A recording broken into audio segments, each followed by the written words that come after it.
लोकसभा चुनाव का बिगुल बढ़ चुका है। तमाम राजनीतिक दलों के नेता प्रत्याशी गली गली में घूम रहे हैं और अपनी पार्टी को मजबूत करने का काम कर रहे हैं। फिलहाल इसी बीच मेरे साथ अनिल सागर जी मौजूद हैं, जो कि सीमापुरी से आजाद समाज पार्टी के बैनर तले चुनाव लड़ रहे हैं। इनसे जानेंगे किस तरीके से क्या कुछ माहौल सीमापुरी में देख पा रहे हैं। सर, बहुत स्वागत है। धन्यवाद। बहुत बहुत स्वागत है आपका भाई साहब। आप लोग इतनी दूर से आए हैं इंटरव्यू के लिए। सभी दर्शकों को जय भीम नमः। अभी हाल फिलहाल आप गलियों में घूम रहे हैं, अभी बीजेपी के झंडे से पटी हुई एक गली में गए, वहाँ कैसा प्यार आपको समर्थन मिला? वो समर्थन जो मिला, आप उसमें मौजूद थे, उसमें शामिल थे कि उन्होंने कहा कि भाई हमने सभी पार्टी को देख लिया और देखने के बाद सिर्फ हमें ठगा सा महसूस किया हम लोगों ने। तो उन्होंने मेरे बोलने से पहले कहा कि हम इस बार तैयार बैठे हैं अनिल सागर कि बेटे हम आपको सपोर्ट करेंगे, आपको वोट करेंगे। तो ये एक ही गली नहीं, एक ही घर नहीं, ये पूरी विधानसभा के अंदर लोग परेशान है इस बात से कि लोग दल बदल के दूसरी पार्टी में जा रहे हैं। 15 साल विधायक रहने के बाद जिन्होंने कुछ नहीं किया डेवलपमेंट के नाम पे, दूसरी पार्टी में आके चुनाव लड़ रहे हैं। मतलब ये सब जग जाहिर हो चुका है। चुनाव प्रचार आप लगातार सुबह से कर रहे हो, शाम हो जाती है, तो क्या कुछ स्थानीय जो समस्याएं का सामना लोग बता रहे हैं आप? देखिए, सारी समस्याएं अभी आप पीछे सीमापुरी के अंदर जहाँ शुरुआत हमने की थी, अब जैसे जैसे कॉलोनी बदलती रहती है, इलाका बदलता रहता है, तो वहाँ पर ना एक भेदभाव जो मुझे नजर आया। मुस्लिम बस्ती देखेंगे, वहाँ पर सफाई नहीं, सफाई की व्यवस्था नहीं। जहाँ पर गरीब लोग रहते हैं वहाँ सफाई नहीं, सफाई की व्यवस्था नहीं। जागरूक लोग थोड़े से हैं जो अपनी पार्टियों के नुमाइंदे बने हुए हैं, उनके यहाँ सफाई व्यवस्था अच्छी है और वहाँ पर नालियाँ अच्छी हैं, गलियाँ अच्छी हैं। तो ऐसे में मैंने भी अपने कार्ड में लिखा है कि भेदभाव के खिलाफ एक मौका अनिल सागर को देना जरूरी है। मतलब मेरा कहने का मतलब ये है कि ये जो रोजमर्रा की जरूरतें हैं, साफ पानी, बिजली, नाली साफ होना, सीवर जो चौक पड़े हुए हैं, गलियों की सफाई, इससे बहुत ज्यादा परेशान है। पीछे सीमापुरी के अंदर ब्लॉक के अंदर लोगों ने बताया कि हमने यहाँ पर हायर किया हुआ है, हम पैसे मिला के लोगों, प्राइवेट लोगों को हमने रख के सफाई करा रहे हैं। तो ये मतलब बहुत शर्मनाक बात है कि भाई विधायक को, पार्षद को सोचना चाहिए। केजरीवाल जो है लगातार ये दावा कर रहे हैं गरीब दलित वंचित वर्ग के लोगों को लुभाने के लिए कि मैं बाबा साहब अम्बेडकर का सबसे बड़ा भक्त हूँ। आपने देखा हुआ, उस बयान को आप कैसे देख रहे हैं? देखिए, जिस तरीके से अमित शाह ने बात रखी, बड़े भक्त की बात यह है कि फिर उसके बाद उसने ये भी सबके सामने जाहिर करके बताया कि मैं बाबा साहब अम्बेडकर का भक्त तो हूँ। जब उनको, उनके जो नुमाइंदे हैं बाबा साहब के, जिन्होंने बाबा साहब ने भगवान बुद्ध की शरण में जब गए, उन्होंने जिस धर्म को बढ़ाने की बात कर रहे हैं, तो उसमें जो बौद्ध भिक्षु आते हैं वो प्रदर्शन कर रहे हैं तो उन पर लाठीचार्ज हो रहा है, और जो बड़े भक्त हैं वो चुप हैं। जब आप सभी धर्म के लोगों को जो है महीने की जो तनख्वाह के नाम पे, सेवा के नाम पे जो राशि दे रहे हैं, तो उसमें बौद्ध भिक्षु जो बाबा साहब जिन्होंने बाबा साहब ने जिनको अनुयायी माना, जिस धर्म को स्वीकार किया, तो आप जो है ना, करनी कथनी में बहुत अंतर है। मतलब ये अगर मैं शुरुआत करूं तो बहुत लंबी डिबेट है इसमें। मतलब अम्बेडकरवादी कहना और अम्बेडकरवादी होना एक बहुत बड़ी बात है। अरविंद केजरीवाल लगातार SC ST वर्ग के लोगों को लुभाने के लिए नई नई योजनाएं ला रहे हैं, जय भीम योजना, ये तमाम ला रहे हैं कि झुग्गी झोंपड़ी की तरह घर बनाएंगे। ये सब वादे क्या सफल हो पाएंगे उनके? कैसे आप लोगों को जागरूक कर रहे हैं? सफल ना होने की वजह से वो इतनी सारी उन्होंने योजनाएं तैयार कर दी हैं, ला दी हैं। 10 साल के अंदर जो योजना थी वो तो पीछे चली गई, मतलब छुपा दी उन योजनाओं को।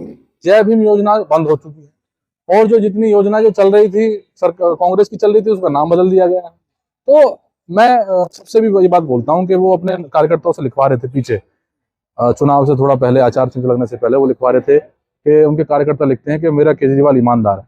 यानी कि कहीं ना कहीं सवाल तो उठा के बेईमान है, फिर उसके बाद लिखवा रहे हैं कि फिर लाएंगे केजरीवाल। तो ये जो लाइनें, ये शब्द हैं, ये बयां करती है कि केजरीवाल नहीं आ रहे हैं इसके अंदर। तो ये जितने भी, अब पंजाब में सरकार है, आप जो यहाँ वादे कर रहे हैं, जो योजना बता रहे हैं, तो पंजाब के अंदर लागू करके दिखाइए। अभी ये कांग्रेस के साथी मिले थे, कहीं देखिए जी हमारा ये योजना पत्र, उसमें लिखा कि 25 लाख का बीमा हम देंगे। मैंने उनसे सीधा सवाल किया कि 25 लाख का बीमा आप दे रहे हैं, 70 साल के अंदर आपने 2 लाख का बीमा भी दे सकते थे, 5 लाख का भी दे सकते थे। और वर्तमान में आप कर्नाटक सरकार में, कर्नाटक में आपकी सरकार है, आपकी हिमाचल में सरकार है, वो योजना वहां लागू क्यों नहीं की आपने? तो ये सारी की सारी चीजें हैं कि जनता को जो मुद्दे हैं, रोजगार है, स्वास्थ्य है, चिकित्सा है, इन सबसे भटका के आप जो है दूसरे मुद्दे पे, फ्री के मुद्दों पे लेके आ रहे हैं। ये बहुत गलत है, शर्मनाक है। जब से चुनाव तारीख का ऐलान हुआ है, 12 बजे से ठीक कुछ घंटे पहले ट्वीट आता है केजरीवाल जी का कि बड़ी घोषणा करने वाला हूँ, बड़ी घोषणा करने वाला हूँ। इस सब ऐलान को कैसे देख पा रहे हैं? नहीं, सिर्फ ये बेबुनियाद चीजें हैं। जहां पर एक्सपेरिमेंट की बात करें, मैं फिर आपसे कह रहा हूँ कि जब उनको ये महसूस हो गया कि भाई केजरीवाल की सरकार नहीं आ रही, तो तभी तो ये घोषणा की बात कर रहे हैं। तो वो पहले क्यों नहीं कहते थे? पहले भी तो उन्होंने बात कहा कि अगर आपके बेटे ने काम किया, आपके मुख्यमंत्री ने काम किया है, तो मुझे फिर से जिता के भेजिए। जब ग्राउंड में उन्होंने अपने जो उनके जो टीम थी, जब सर्वे कराया, तो सर्वे कराने में उनको ये पता चल गया कि केजरीवाल दिल्ली के अंदर 10 सीटें भी नहीं लेके आ पा रहे, क्योंकि आप देखिए दलितों मुस्लिमों के जो मुद्दे थे, मुस्लिमों के मुद्दे, दलितों के मुद्दे, बम्पर वोट देने के बाद सबसे ज्यादा वोट देने वाले लोगों को राज्यसभा उन्होंने नहीं भेजा। कोरोना के अंदर मौलाना साद के ऊपर एफआईआर कराने की बात, मुसलमानों को ये कह देना कि भी कोरोना सबसे ज्यादा ये लोग फैलाते हैं, ताहिर जो जेल में बंद हैं उनकी सदस्यता रद्द कराने की बात उन्होंने बोली। तो ऐसी सारी जो चीजें हैं ये केजरीवाल का पर्दाफाश करती हैं, जिससे कि मुस्लिम वोट भी खिसक रहा है, दलित वोट भी खिसक रहा है। तो जो ये खिसकने के बाद अब उनके पास जो विकल्प की बात है, तो विकल्प जो है आजाद समाज पार्टी उनके बीच में आ चुकी है, इसलिए ऐसे ऐसे वादे, झूठे वादे वो कर रहे हैं। आजाद समाज पार्टी किन मुद्दों पर चुनाव लड़ रही है और आप सीमापुरी में क्या कुछ वादे करते हुए लोगों से वोट की अपील कर? मैंने देखो क्या मुद्दे आप लेकर आए? मुद्दे ज्यादा मुद्दे नहीं है, ज्यादा खास मुद्दे नहीं है। मैंने सीधी सीधी बात ये बोली लोगों से कि आप एक ऐसा हमदर्द दोस्त साथी चाहते हैं, उसके रूप में मैं हूँ। कोरोना के अंदर ये लोग अपने घर बैठे हुए थे, मैंने सब व्यक्तियों की, सब लोगों की सेवा करी और सेवा में मैं सबसे आगे था। मुझे कोरोना पॉजिटिव भी रहा, मेरी जान भी बची। मुद्दों की बात मैं करूंगा कि जहां आप लेप्रोसी कॉलोनी में चले जाओ, सरस्वती कॉलोनी में चले जाओ, आप नन्नगरी के अंदर चले जाइए, आप लोग ऐसे इलाके में चले जाइए जहां पर मुस्लिम ज्यादा आबादी है, जहां लोगों की, तो वहां पर सड़कें जो है टूटी हुई हैं, नाली जो है बिल्कुल ऐसी हैं कि नाली 20 साल से नालियां बनी नहीं है, पानी जो है बैक मारता है, सीवर चौक हो पड़े, घरों में लेटरिन वापस जा रही है लोगों के। तो ये मुद्दे जो हैं, जहां पर जो है लाइब्रेरी नहीं बनी बच्चों के लिए पढ़ने के लिए, स्कूल की सुविधाएं अच्छी नहीं हो पाई हैं, सफाई की व्यवस्था अच्छी नहीं है, तो इन सारी चीज़ों को देखते हुए हमने बात की है। जो पेंशन है, वृद्ध पेंशन है, तो महिला पेंशन है और विकलांग पेंशन है, ये बहुत सारी जो चीज़ें हैं जो बंद पड़ी हुई हैं, सरकार ने जो बंद कर रखी है, वो हम लोगों को देंगे। और एजुकेशन को अपने स्तर पे, सामाजिक स्तर पे मैंने वादा किया लोगों से, जहाँ पर गरीब समाज के लोग रहते हैं, वहाँ कोई भी छोटी सी जगह हमें मिल जाती है, वहाँ हम लाइब्रेरी बनाएंगे, चाहे यहाँ पर 10 बने, 50 बने, 100 बने, हम लाइब्रेरी बना के एजुकेशन पे खुद काम करेंगे। सीमापुरी में आप लगातार घूम रहे हैं, चुनाव तारीख के ऐलान होने से पहले भी और अब भी लगातार घूम रहे हैं, क्या आप देख पा रहे हैं कि यहाँ आजाद समाज पार्टी पर लोग भरोसा जता पा रहे हैं? बिल्कुल जता रहे हैं। देखो, विकल्प के तौर पे भरोसा जता रहे हैं। और दूसरा, प्रत्याशी, मैं यहाँ का रहने वाला हूँ, ताहिरपुर गांव में रहता हूँ, मेरी पैदाइश मेरे दादा परदादा की पैदाइश इसी गांव से है, और मैं यहाँ कंटिन्यू मैं लोगों के बीच में रहा। तो उन्होंने देखा कि भाई अगर हम श्रेणी में देखेंगे, कांग्रेस पार्टी से जो प्रत्याशी जो चुनाव लड़ रहे हैं वो भारी हैं, जो भाजपा से लड़ रही है वो भी कांग्रेसी थी, आम आदमी पार्टी से लड़ रही है वो भी कांग्रेसी थी। तो यहाँ की जनता ने इस बार मन ये बनाया कि ये सारे पार्टी, एक ही पार्टी के लोग यानी कांग्रेस के लोग ये चुनाव लड़ रहे हैं, जिन्होंने डेवलपमेंट के नाम पे कुछ नहीं किया, ठगा लोगों को, उनके जो मान सम्मान पे ठेस पहुंचाई, धार्मिक।